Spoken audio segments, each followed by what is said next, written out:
কবিতা কিংবা গান নৃত্য আর অঙ্কন ভরিয়ে দেবে মনপ্রাণ।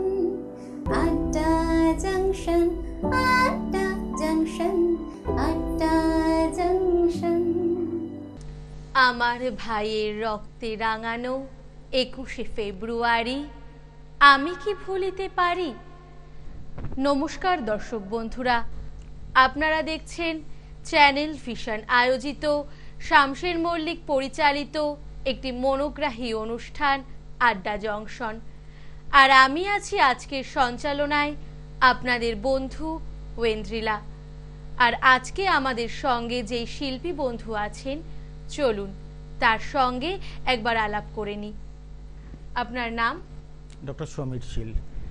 আমরা আজকে আমাদের মধ্যে পেয়েছি ডক্টর সমীর শীলকে, যিনি একাধারে কবি, সাহিত্যিক ও রবীন্দ্র গবেষক, সাংবাদিকতা দিয়ে তার হাতে করি, গীতিকার ও পুরাতত্ত্ববিদ হিসেবেও তিনি সুপরিচিত, পশ্চিমবঙ্গ রাজ্য সরকারের উচ্চ পদস্থ আধিকারিক। ডক্টর সমীর শীল দীর্ঘ ৪৫ বছরের সারস্বত সাধনায় নিমগ্ন। তিনি বাংলা ভাষা, বাঙালি সংস্কৃতি, সুস্থ পরিবেশ ও সবুজায়নের পক্ষে কাজ করে চলেছেন। ডক্টর সমীর শীল অজস্র পুরস্কার পেয়েছেন, তার মধ্যে আছে বঙ্গগৌরব সম্মাননা, রবীন্দ্র স্মৃতি পুরস্কার, শরৎ সাহিত্য রত্ন সম্মান, মাইকেল মধুসূদন স্মৃতি পুরস্কার উল্লেখযোগ্য। আমরা তার সঙ্গে আরো অনেক পরিচয় করে নেব, তার লেখা কিছু কবিতা শুনবো, গান শুনবো। চলুন তার সঙ্গে কথা বলে নিই। নমস্কার। আপনি আমাদেরকে প্রথমে আপনার লেখা পাঠ করে শোনাচ্ছেন, তাই তো? একদম। প্রথমেই আমি চ্যানেল ভিশনের দর্শক শ্রোতাদের অভিনন্দন জানাই। আন্তর্জাতিক মাতৃভাষা দিবস 21শে ফেব্রুয়ারির যে গান দিয়ে সঞ্চালিকা শুরু করলেন, যে আমার ভাইয়ের রক্তে রাঙানো 21শে ফেব্রুয়ারি আমি কি ভুলিতে পারি, এটা আজ থেকে অনেক বছর আগে লেখা আব্দুল গফফর চৌধুরীর। সুর করেছিলেন আলতাফ মাহমুদ, কিন্তু বোধহয় যে কোনো 21শে ফেব্রুয়ারির অনুষ্ঠানেই এটা সমানভাবে প্রাসঙ্গিক হয়ে থাকে এই গানটা। ছেলেহারা শত মায়ের অশ্রু গড়ায় ফেব্রুয়ারি আমি কি ভুলিতে পারি, আমার সোনার দেশে রক্তে রাঙানো 21শে ফেব্রুয়ারি আমি কি ভুলিতে পারি। বাস্তবিক 21শে ফেব্রুয়ারি একটা মিথ, 21শে ফেব্রুয়ারি একটা আন্দোলন। তা আমি এই আন্দোলনটাকে 5খানা বর্গীয় জ দিয়ে চিহ্নিত করি। 1952 সালের 21শে ফেব্রুয়ারি যে 5টা, তার যে তাৎপর্য বা প্রেক্ষিত, সেটা বলতে গেলে 5খানা বর্গীয় জ বলতে হবে। যে কোনো জাতি বা যে কোনো জাতিগোষ্ঠীর মানুষের 5টা জিনিস ভীষণভাবে হাতে ঘা লাগার মতো। প্রথম হচ্ছে তার জানমান, দ্বিতীয় হচ্ছে তার জবান বা ভাষা, তৃতীয় হচ্ছে তার জমি বা বাসস্থান, জীবিকা বা কর্ম, এবং সবশেষে পঞ্চম বর্গীয় জ হচ্ছে জাতিসত্তা।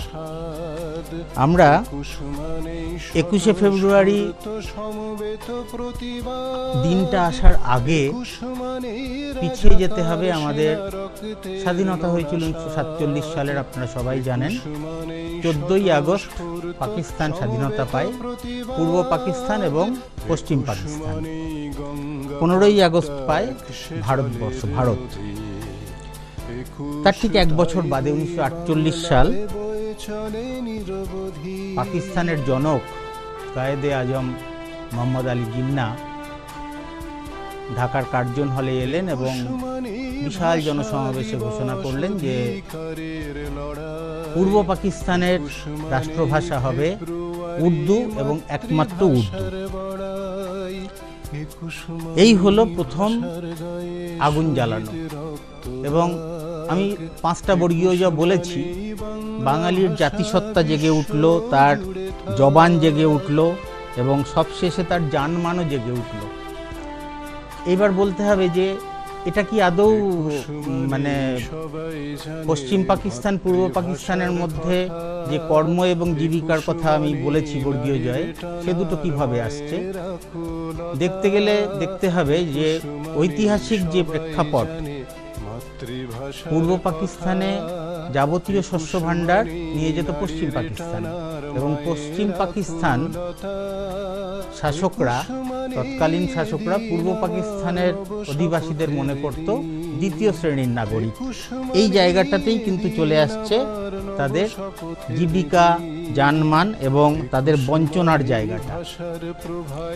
তা যেটা বলছিলাম, 1948 সালে উর্দু হবে একমাত্র ভাষা। এই প্রসঙ্গে একটা নাম না করলে হবে না, তিনি ধীরেন্দ্রনাথ দত্ত। তিনি কিন্তু পাক আইনসভায় তিনি সদর্পে বলেছিলেন যে উর্দু ভাষা বলে মাত্র 3% মানুষ পূর্ব পাকিস্তানের, আর বাদবাকি 97% মানুষ বাংলা ভাষায় কথা বলে। সুতরাং উর্দু কিছুতেই পূর্ব পাকিস্তানের রাষ্ট্রভাষা হতে পারে না, এটা তিনি বলেছিলেন। এইবার 1948-এর ঠিক 4 বছর বাদে আগুন ধিকে ধিকে জ্বলছে, এবং 1952 সালে খাজা নিজামুদ্দিন যখন সেই একই কথার পুনরাবৃত্তি করলেন, জিন্নার কথার, যে হ্যাঁ উর্দুই হবে একমাত্র পূর্ব পাকিস্তানের রাষ্ট্রভাষা, শুরু হয়ে গেল ধর্মঘট, মিছিল ইত্যাদি। আমি ওই বিস্তারিত জায়গায় যাচ্ছি না, শুধু বলছি 1952 সালের সেই দিনটা, যে দিনটাতে মূলত আমাদের ভাষা শহীদরা প্রাণ দিয়েছিলেন, সেই দিনের বর্ণনাটা আমার 20 বছর আগে, 2020 বছরেরও বেশি হবে, 2000 সালের 21শে ফেব্রুয়ারি একটা কবিতা লেখা আছে, সেটা দিয়ে যদি শুরু করি তাহলে আমাদের শ্রোতা বন্ধুদের বোধহয় শুনতে বুঝতে সুবিধা হবে। সেদিন 144 ধারা জারি হলো সকাল থেকেই, এবং সেই 144 ধারা অমান্য করে ঢাকা বিশ্ববিদ্যালয়, জগন্নাথ হল এবং আশেপাশের সমস্ত ছাত্র যুবরা মিলে মিছিল করলো। এবং আপনারা জানেন 144 ধারা মানে 5 জন একসাথে সম্মিলিত হতে পারবে না। এবার মিছিল মানে একসাথে অনেক বেশি মানুষ, এবং পাকিস্তানের সেনাবাহিনী নির্বিচারে গুলি করলো, এবং সেই রাজপথের ওপরেই 5 জনের মৃতদেহ পাওয়া গেল। কবিতাটাতে চলে আসি। 21শে ফেব্রুয়ারি, সেই 21শে ফেব্রুয়ারি হলো কালা কানুন জারি, সেই ভাষার জন্যে লড়াই করে মাতৃভাষার বড়াই, রক্তকণায় শিহরণ জাগে আজও না ভুলিতে পারি। মোদের বাংলা ভাষা দেখায় কত স্বপ্ন আশা, তাই মানিনি আমরা আজও অন্য ভাষার দখলদারি। বাংলা মোদের অস্থি ও মজ্জায়, বাংলা মোদের অন্তিম সজ্জায়, জাগ্রত রবে চিরদিন সেই রক্তস্নাত 21শে ফেব্রুয়ারি। মোরা বাংলায় কথা বলি, মোরা বাংলায় পথ চলি, বাংলা মোদের মায়ের ভাষা কভু না ভুলিতে পারি।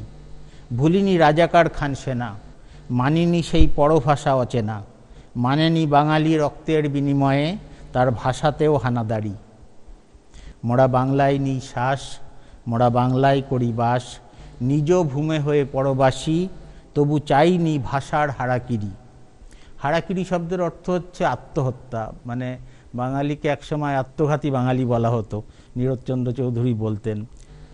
গেছে কত শহীদের প্রাণ, দিল কত নারী তার মান, যায় প্রাণ যাক তবুও বাঙালি তার ভাষাকে দেয়নি ছাড়ি।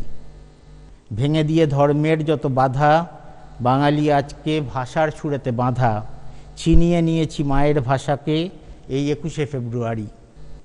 ভাষা যেন এক নদী, শুধু বয়ে চলে নিরবধি, কুলুকুলু রবে কত কথা হবে, তবু তীরকে যাবে না ছাড়ি। তাই বাংলা মোদের সেতু, এক মহামিলনের হেতু, বাংলা ভাষায় নারীর টান এই 21শে ফেব্রুয়ারি। বাংলা মোদের কায়া, বাংলা মোদের ছায়া, কায়ার সঙ্গে ছায়ার কভুও হবে না কো ছাড়াছাড়ি। ভাষা শহীদেরা শোনো, তোমাদের ভুলিনি আমরা যেন, শুধিতে রক্ত ঋণ শপথের দিন আজ 21শে ফেব্রুয়ারি। আর বাড়ি ফিরবে না জব্বার, মায়ের বুক ফাটা হাহাকার, কোথা গেলি বরকত বাপ, আয় ফিরে তুই বাড়ি। মেঝেতে ছড়ানো কাগজ কলম, সারেনি ক্ষত লাগিয়ে মলম, কত ভাইয়ের মায়ের রক্ত জড়ানো এই 21শে ফেব্রুয়ারি। চলে লাঠি গুলি বেয়নেট, যেন নাটকের রণসেট, সারা দেশ জুড়ে হলো এক কালা কানুন জারি। সকালে বেরোনো ছাত্র মিছিল, সবের পাহাড়ে শকুন ও চিল, গণসৎকারে ব্যস্ত যে ওরা, চলে পিশাচের কাড়াকাড়ি। তাই ভুলিনি আমরা ভুলিনি, মানিনি আমরা মানিনি, বাংলা ভাষার রক্তে রাঙানো এই 21শে ফেব্রুয়ারি। তাই জানবে সকলে জানবে, সারা বিশ্বের লোক মানবে, ভাষার আধার ফিকে হবে, এক নতুন সকাল আনবে এই 21শে ফেব্রুয়ারি, এই 21শে ফেব্রুয়ারি। আজ 21শে ফেব্রুয়ারি। আমাদের বাংলা ভাষার জন্য না জানি কত শহীদ প্রাণ হারিয়েছিলেন এই দিনে। সবশেষে আমরা মাতৃভাষাকে পেয়েছিলাম এই দিনে। ডক্টর সমীর শীলের কণ্ঠে আমরা তার লেখা 21শে ফেব্রুয়ারি সম্পর্কে অনেক কিছু জানলাম, অনেক কিছু শুনলাম, আরও শুনবো। তার আগে আপনার সাথে একটু কথা বলে নিই। আপনি কতদিন ধরে লেখালেখি করছেন? 47 বছর হতে চললো। আচ্ছা, বেসিক্যালি কি করা হয়? আমি সরকারি চাকরি করি। আচ্ছা আচ্ছা, তার পাশাপাশি সাহিত্য চর্চাও চলছে? সাহিত্য চর্চা করি, রবীন্দ্রনাথ, লালন, আচ্ছা, চর্যাপদ, শ্রী চৈতন্যদেব, এগুলো নিয়ে আমার কাজ আছে, গবেষণা আছে, অনেক গবেষণা গ্রন্থও আছে, 17খানা বই আছে আমার। আচ্ছা, কয়েকটা বইয়ের নাম যদি দর্শক বন্ধুদেরকে বলেন। খুব সম্প্রতির বইগুলোর কথা যদি বলি, মেঘদূতের অনুবাদ, মন্দাক্রান্ত ছন্দে, ওগো মেঘ তুমি উড়ে যাও, কিংবা চৈতন্যের জীবনের শেষ কয়েকটা দিন, কিংবা যদি বলেন চর্যাপদ, সহজ পাঠ চর্যাপদ, মানে চর্যাপদের একেবারে আধুনিক সমকালীন বাংলায় অনুবাদ ইত্যাদি। মূলত গবেষণা গ্রন্থই বেশি। আর রবীন্দ্রনাথ নিয়ে তো কাজ আছেই। রবীন্দ্রনাথকে আমি কৃষক এবং প্রাণীপালক হিসেবে চিহ্নিত করে গবেষণা করেছি, আমার ডক্টরেটের সাবজেক্ট ওটা। আমি আজকের দিনটাতে, মানে এই যে 21শে ফেব্রুয়ারি যে আন্তর্জাতিক মাতৃভাষা দিবস, এই কথাটা, এই দিনটার নেপথ্যে কারা আছে যদি একটু না বলি তাহলে বোধহয় আজকের এই আড্ডা সম্পূর্ণ হবে না। আপনারা জানেন যে রাষ্ট্রসংঘের একটা সাংস্কৃতিক শাখা আছে, তার নাম ইউনেস্কো, এবং তার সদর দপ্তর হচ্ছে প্যারিস। সুদূর কানাডার ভ্যাঙ্কুভারে দুজন বাঙালি, একজনের নাম রফিকুল ইসলাম আর একজনের নাম আব্দুস সালাম, এরা দুই বন্ধু মিলে রাষ্ট্রপুঞ্জের কোফি আন্নান মহাসচিবের কাছে চিঠি লিখলেন যে আন্তর্জাতিক মাতৃভাষা দিবস বাংলা ভাষাকে করা হোক, 21শে ফেব্রুয়ারিকে করা হোক। যথারীতি অনেক কাঠখড় পোড়ানোর পর তৎকালীন বাংলাদেশের প্রধানমন্ত্রী ছিলেন শেখ হাসিনা, এখনও আছেন, তিনি রাষ্ট্রপুঞ্জে চিঠি পাঠালেন যে 21শে ফেব্রুয়ারিকে মাতৃভাষা দিবস করার জন্য। কিন্তু তিনি প্যারিসের যে বিশেষ অধিবেশনে কিন্তু প্রস্তাবটা তোলেননি। প্রস্তাবটা তুলেছিল ইউনেস্কোর ভাষা বিষয়ক উপসমিতি, এবং সেটা 17ই নভেম্বর 1999 সালে ইউনেস্কো ঘোষণা করে যে 21শে ফেব্রুয়ারি আন্তর্জাতিক মাতৃভাষা দিবস হিসেবে সারা বিশ্বে পালিত হবে। এবং এই ঘোষণার সাথে সাথে সারা বিশ্বের 188টা দেশ তারা এই দিনটাকে সমর্থন জানায়, এবং তার মধ্যে অদ্ভুতভাবে পাকিস্তানও আছে, মানে যাদের বিরুদ্ধে আন্দোলন করে বাংলাদেশের জন্ম এবং 21শে ফেব্রুয়ারির আন্দোলন। এবং রফিকুল ইসলাম একটা খুব সঙ্গত কথা বলেছেন যে পাকিস্তান এই আন্তর্জাতিক মাতৃভাষা দিবসকে প্যারিসের বিশেষ অধিবেশনে সমর্থন করে তারা কিছুটা প্রায়শ্চিত্ত করলো, এরকম আর কি। তা মোটামুটি দেখুন 47 বছর লেগেছে, 1952 থেকে 1999, 47 বছর লেগেছে রাষ্ট্রপুঞ্জের এবং ইউনেস্কোর আন্তর্জাতিক স্বীকৃতি পেতে।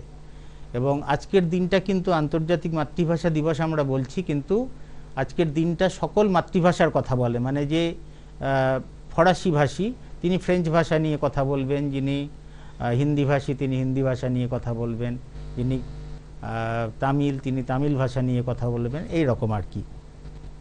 তা আমি আমাদের মাইকেল মধুসূদন দত্ত আপনারা সবাই জানেন, মিল্টন হবেন, বায়রন হবেন বলে ইংরাজি ভাষায় সাহিত্য চর্চা করতে গিয়েছিলেন এবং সবশেষে তিনি কিছু লিখেছিলেন, সে কবিতাটার নাম বঙ্গভাষা। অদ্ভুত কথা তিনি বলেছিলেন যে আমি কেন পদ্মবন ছেড়ে দিয়ে আমি শ্যাওলার বনের মধ্যে ঘুরে বেড়াচ্ছি। হ্যাঁ, তা কবিতাটা দু লাইন আমি শোনানোর লোভ সামলাতে পারছি না। হে বঙ্গ ভাণ্ডারে তব বিবিধ রতন, তা সবে অবোধ আমি অবহেলা করি, পরধন লোভে মত্ত করিনু ভ্রমণ, পরদেশে ভিক্ষাবৃত্তি কুক্ষণে আচরি। আবার বলছেন কেলিনু শৈবালে, মানে খেলা করেছি শৈবালে, ভুলি কমল কানন।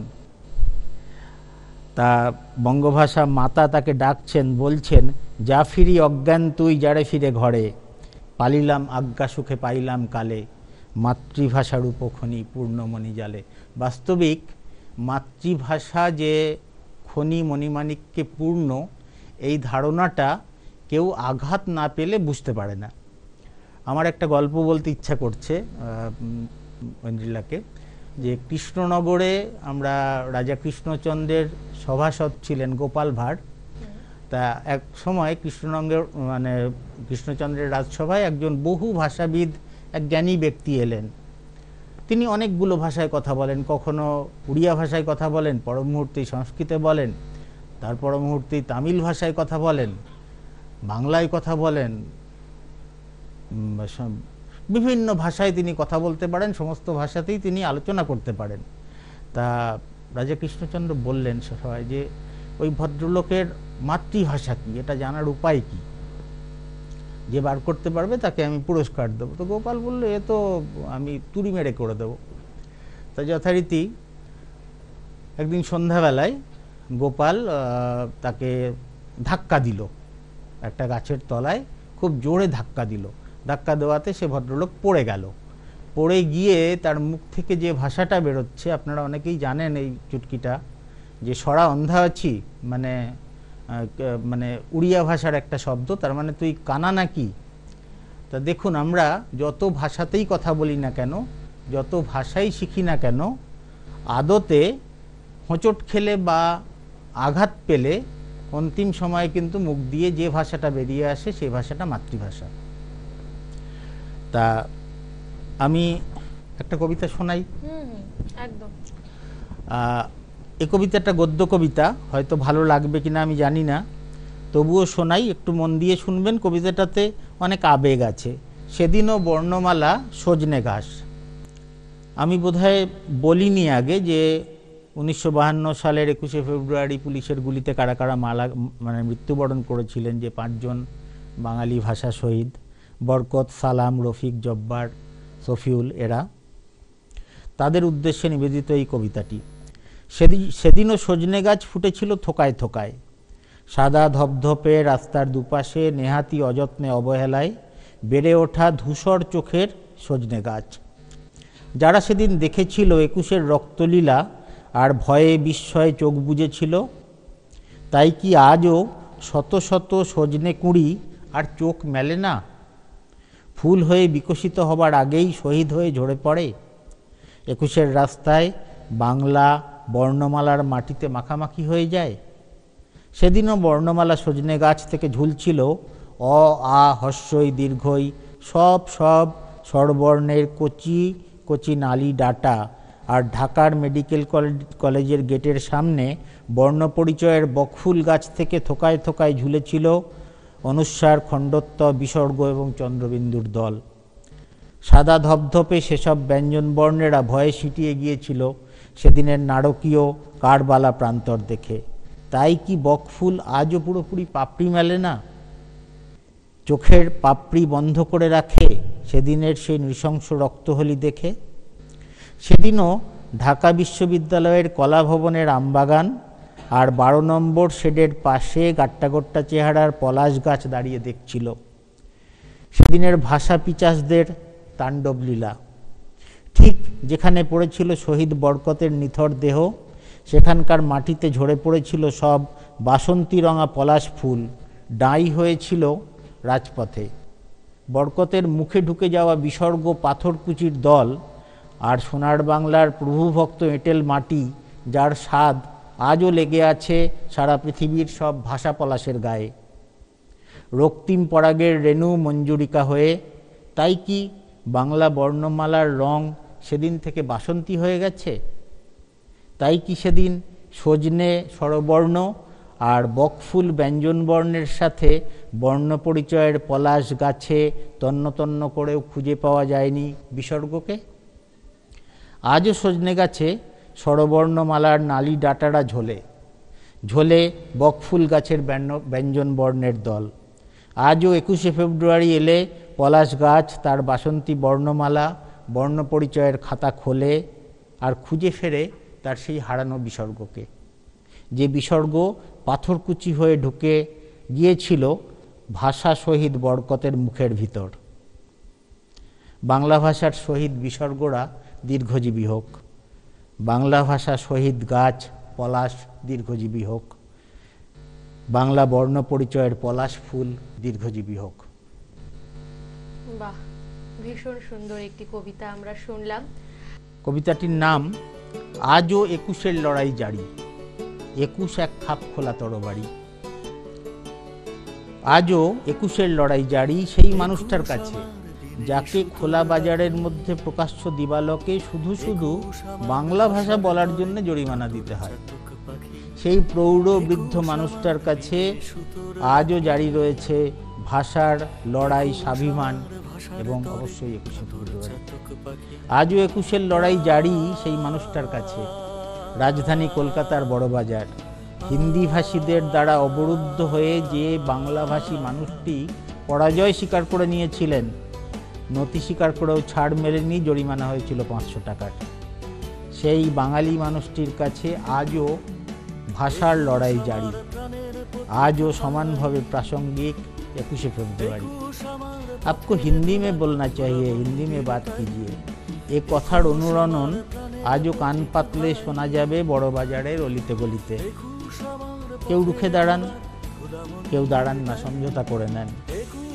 এটাই বন্ধু আজকের বাস্তবতা। তাই বন্ধু, আমাদের 21-এর লড়াই শেষ হয়নি, শেষ হয়নি মাতৃভাষার সংগ্রাম। এ এক প্রকার ভাষা সন্ত্রাস, ভাষার আগ্রাসন, ভাষার আধিপত্যবাদ কায়েম করা। তাই আজও মাতৃভাষার লড়াই জারি, আজও 21 খাপ খোলা তরবারি, আজও প্রাসঙ্গিক 21শে ফেব্রুয়ারি।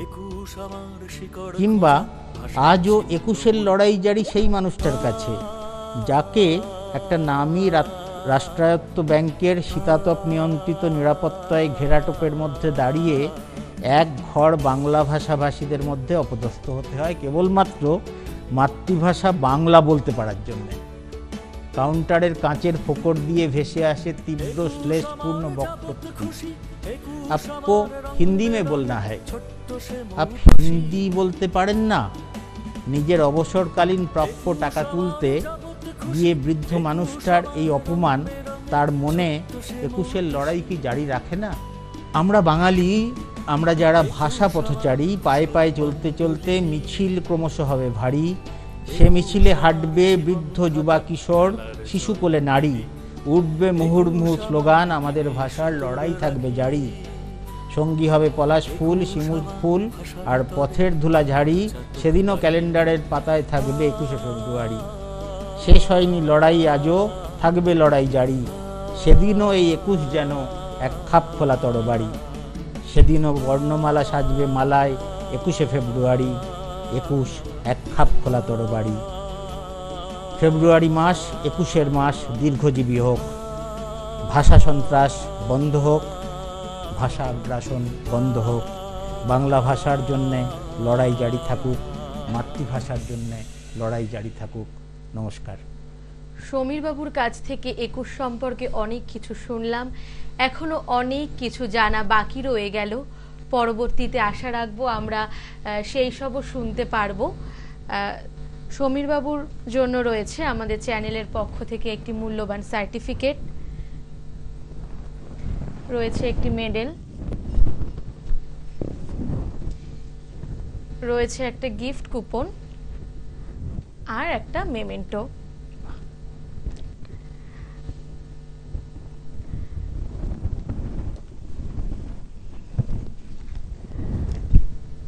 সকলেই ভালো থাকবেন, 21শে ফেব্রুয়ারির দিনটা ভালো করে কাটাবেন। এতক্ষণ আমি ছিলাম সঞ্চালনায় আপনাদের বন্ধু ঐন্দ্রিলা। ধন্যবাদ।